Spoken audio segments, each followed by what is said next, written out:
सहसपुर विधानसभा क्षेत्र के झाझरा स्थित गौतम बुद्ध चिकित्सा महाविद्यालय एवं डॉक्टर के.के.बी.एम.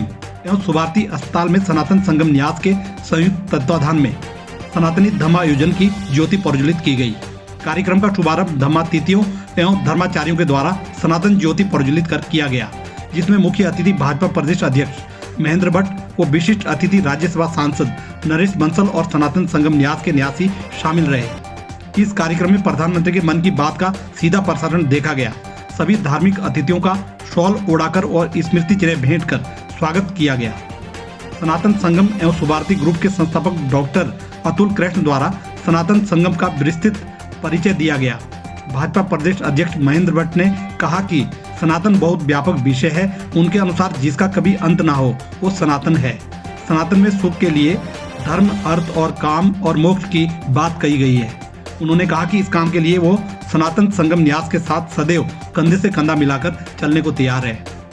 राज्यसभा सांसद नरेश बंसल ने सुभारती ग्रुप की इस अनूठी पहल की सराहना करते हुए कहा कि आज के युग में ऐसे आयोजन समाज को जोड़ने के लिए अत्यंत आवश्यक है। हर वर्ग को समाज के लिए एकजुट होकर देश हित में कार्य करना चाहिए।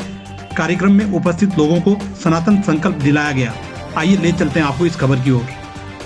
अच्छा प्रयास है। बहुत सारे लोग समाज में विभिन्न धाराओं में विभेद खड़ा करते हैं। सामूहिक एक मंच पर आकर के सनातन से संबंधित सब अपने विचार रखते हैं, क्योंकि सभी धर्म सनातन से निकले हैं। खासतौर से जो भारत के अंदर उपासना पद्धतियाँ निकली हैं विभिन्न ढंग से, वो सनातन से ही है। सबका सनातन के प्रति एक ही सा विचार है, एक ही सा भाव है। वो एक साथ आकर के जब व्यक्त करते हैं तो उसमें से जो ऊर्जा निकलती है वो सबको प्रेरित करती है। बताना चाहता हूँ कि जो हमारे भारत की संस्कृति है उसका जो मूल भाव है वो है प्रेम, करुणा, मैत्री, समानता, सद्भावना और समन्वय, जिसमें समन्वय सबसे महत्वपूर्ण है कि हम अपनी पारलौकिक मान्यताओं को मानते हुए भी और अपने लौकिक व्यवहार में हम सबको सम्मान दें, इज्जत दें।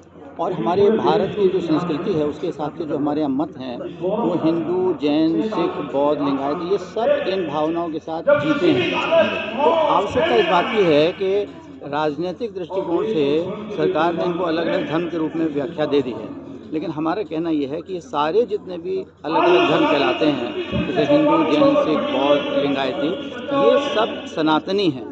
तो सनातन शब्द की जो व्याख्या है वो थोड़ी हमको उसका समझना होगा कि सनातनी का अर्थ यही नहीं है कि जो वैदिक कर्मकांड को विश्वास रखते हैं और हिंदू समाज का एक अंग है जो उस हिसाब से अपना जीवन जीता है वो भी सनातनी है। लेकिन बाकी लोग जैसे आर्य समाजी हैं, हिंदू के अलावा जैन हैं, सिख हैं, बौद्ध, ये सब सनातनी हैं। तो हमें इस भाव को समझना पड़ेगा कि इस देश की संस्कृति जो है वो सनातनी संस्कृति है और इतने सनातनी मत के जितने भी ये लोग हैं इनको सब एक मंच पे आना होगा, जिससे कि आने वाले समय में हम एक संगठित सनातन की प्रस्तुति कर सकें पूरे देश के सामने नहीं बल्कि पूरे विश्व के सामने। आने वाले समय के लिए ये बहुत ही महत्वपूर्ण है और हमारे प्रधानमंत्री जी ने, माननीय मोदी जी ने, उनके प्रयासों से ये राम मंदिर की स्थापना हुई है। और भारतीय संस्कृति में जो राम है वो समन्वय का सबसे बड़ा उदाहरण है, क्योंकि राम को जहाँ पर हिंदू और सिख मान्यता में उनको विष्णु का अवतार माना गया है, तो जैन संप्रदाय के हिसाब से उनको शलाक पुरुष माना गया है और बौद्ध में उनको एक बोधिसत्व माना गया है। तो ये राम जिस प्रकार से सभी मतों के अंदर एक महान व्यक्तित्व है, तो ये हमारे संदेश को पूरे भारत के अलावा विश्व में जाने की आवश्यकता है कि हम राम को अपना आराध्य मानते हैं, अपना महापुरुष मानते हैं और सनातनी सब एक